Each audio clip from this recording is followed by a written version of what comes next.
everyone. Welcome back. If this is your first time here, hello, my name is Stephanie.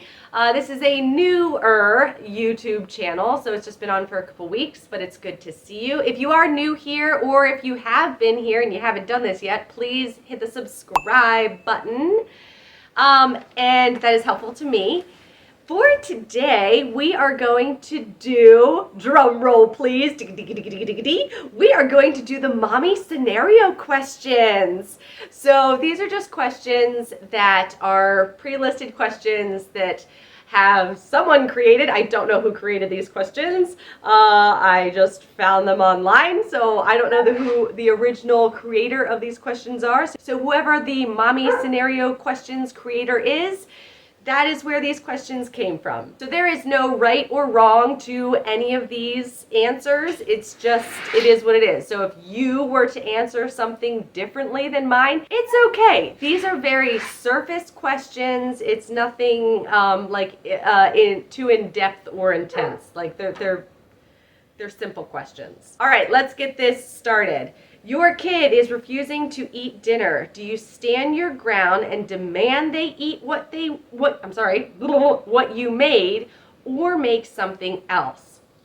So I don't know how to directly answer this. All my answers are going to be a little bit, a little bit of an explanation. So all of us, we have to sit at the table, and if a child doesn't like what I served, they at least have to take one no thank you helping. Now, I am not going to make another dinner, but I'm not going to make or force that child to eat the dinner that is served, because I know that the consequences will be natural consequences. I mean, they will learn very quickly, if I don't eat dinner, I will be hungry. If the child is really, really hungry later, they will have the choice of that food that I prepared, or fruits and vegetables. And I say that because in our home, fruits or vegetables, it's like open season for fruits and vegetables.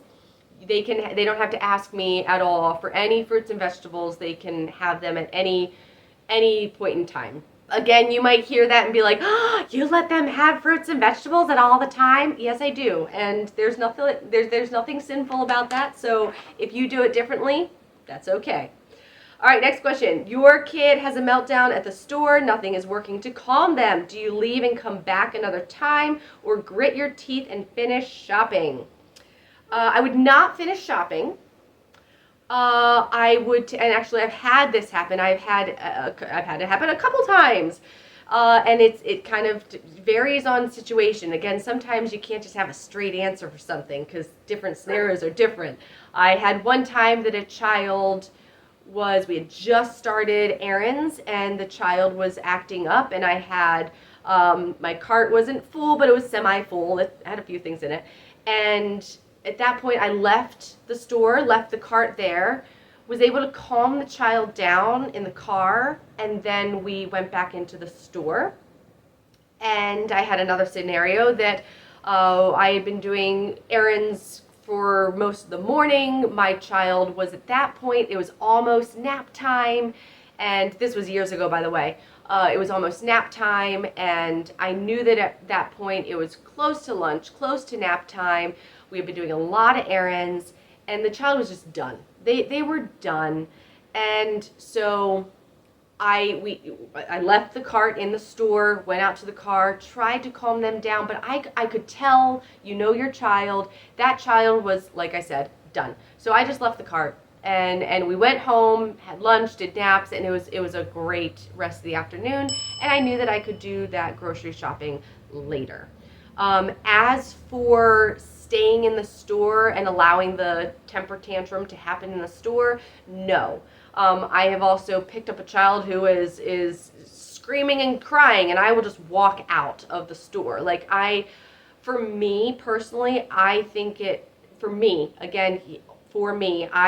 is just a little inconsiderate to have my child disrupting the grocery store.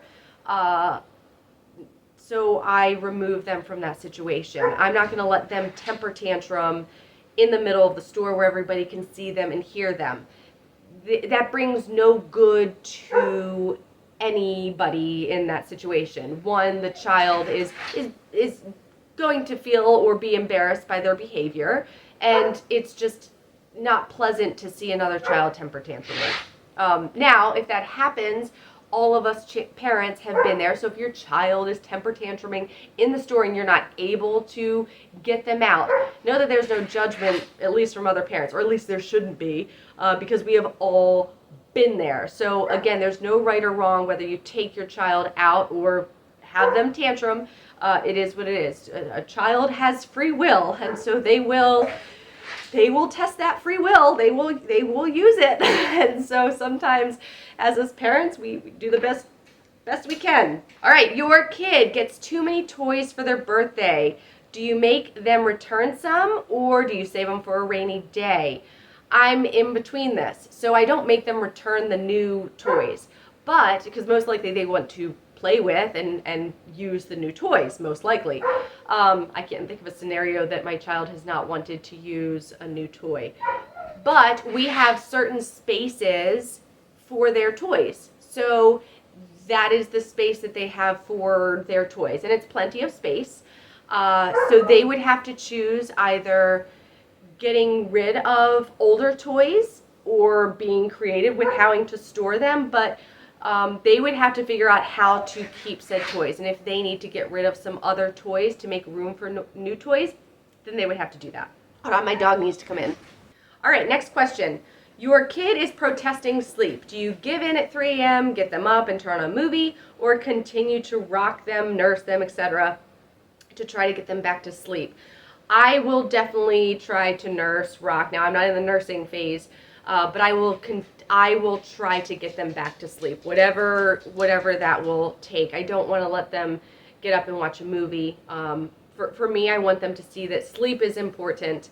But at the same time, I'm sure that there's been I'm sure that I have turned on a movie in one of the phases of life.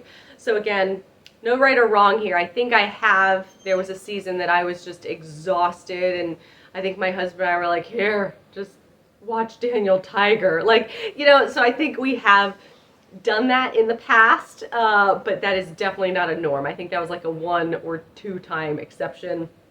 But on the norm, it would be rocking, nursing, coaxing back to sleep. All right, next one. You have an appointment and no babysitter. Do you bring them with you or reschedule? Okay, again, this question is going to it depends on the situation. So if it's appropriate for the child to come to the appointment, then they'll come. My children have and still do come to my chiropractic appointment.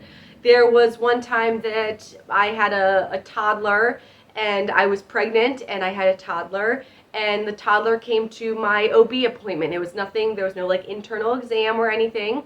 It was just one of those well checks while you're pregnant. And that child came there. But if it's like a gynecologist appointment, I'm not going to bring a child. So in that situation, if I had a gynecologist appointment that was scheduled, I would reschedule that. If it was a young child and I had a dentist appointment, so maybe an appointment that takes a little bit longer, and I am laying down or you can't get up right away. At a primary care, you could be interacting with your child. But a dentist appointment, you are laying down. So if I had a young child in that situation, I would reschedule, just because I would reschedule. So yeah, it depends on what doctor I was going to, but yeah, I would do both. I would do both. All right, next question. You have 20 minutes until unexpected company arrives. Do you rush to clean up your messy house, or just figure, hey, it's okay, I've got kids? Again, it's going to depends on the situation. So I have some friends that I would not care if they came in. They're those good friends that you might not have brushed your teeth. You might not be wearing a bra. You might not have, showered in 10 days, and they don't care. You can have pee all over the toilet seat, and they don't care. They love you, and those are, so for those friends, I wouldn't clean up for, like, or feel the need to clean up for. But as for, this is saying unexpected company, yes, I would rush around really quick to tidy up. Now, I am going to do a little rabbit trail because I do like rabbit trails, and I'm going to do one because I think this is something that is really important and has helped me so much in my household, is having a place for everything. So, you know the saying, everything in its place, a place for everything. That is something that we have adapted in our home. Now, that does not mean my house does not get incredibly messy. In fact, my house can be spotless, and in about 2.5 seconds, it can be like a tornado came through here. You know, so it's not saying that my house doesn't get messy, but when it comes to cleaning or tidying up, it doesn't take me an entire day anymore. Where I can tidy up my house fairly quickly because everything has a place for everything. I'm not moving things around to put stuff away. I can just quickly put it away. So that's I know that was a rabbit trail. It has nothing to do with the questions. I know that, but that would be a huge tip, is really setting up your home so that it really works with you and not against you. Next question. Thank you for letting me rabbit trail there. Next question. You're running late and only have time to do your hair or makeup. Which do you choose? Hair. I don't wear makeup. I wear on a daily basis.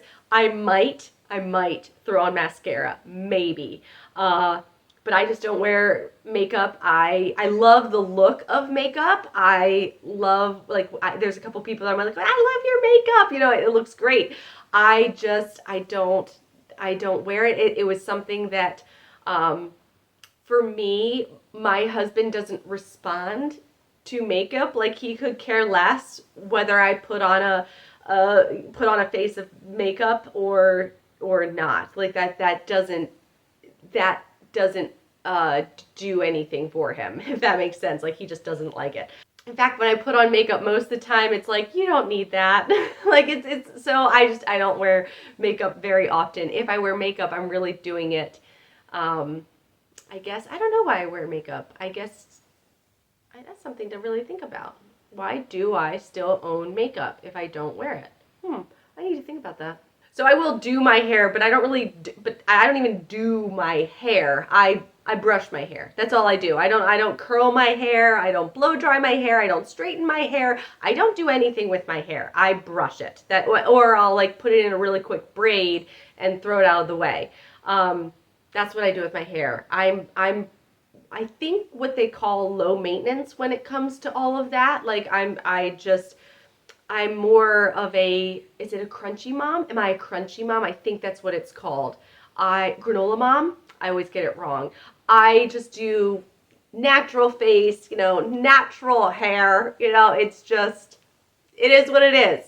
I just don't spend the time and energy doing that. In fact, okay, another little story. I know you're going to get to know my little rabbit trails. There was one time we were running late for church, and I just hopped out of the shower, and, hopped out of the shower. My hair is pretty much sopping wet. Like, it is wet. It's, as dry as I could get it with a towel. But we were late, and I didn't even have time to get out the hair dryer. Like, even if I wanted to, I didn't have time. So on the way to church, I opened the window and I put my hair, like, I took all my hair and put it out the window and then closed the window so that the ends could dry. And so I get to church and I got so many compliments on my hair that day. It was like, oh, your hair looks so good. And I was like, yeah, it's the windblown look. Like, literally, I had my hair out the car window to dry. Anyway, I still laugh at that story because that was my way of drying my hair that morning. All right, next question. You're at the park and another child pushes yours. Do you intervene and correct them or go find the child's parent? I would intervene and correct and get the child's parent. So I would do all of them.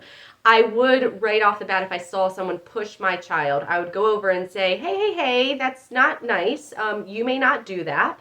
I would remove my child from the situation, and then I would go get the parent and just say, hey, Bobby pushed Susie. I let him know that it was not kind and he couldn't do that to my daughter. And then I would leave it at that. At that point, it's in the parent's hand to handle that. So whether they do nothing, whether they do a timeout, whether they leave the park, whether they give a spank, whatever they do, that's out of my hands at that point. I will let them handle the disciplinary aspect of things. The main thing is I would want to get my child out of that situation if that was happening. That is it. That is all the questions on the mommy scenario questions. Again, there's no like right or wrong to any of these. So if you heard me say something that is not what you do, oh, it's fine. These are all just simple questions. There's no right or wrong to any of these. But I hope you enjoyed listening to my answers and maybe getting to know me a little bit more. If you have any other questions that you want to ask me, feel free to ask them in the comments and I will be happy to answer them. I hope you all have a great rest of the day and I will talk to you later. Bye.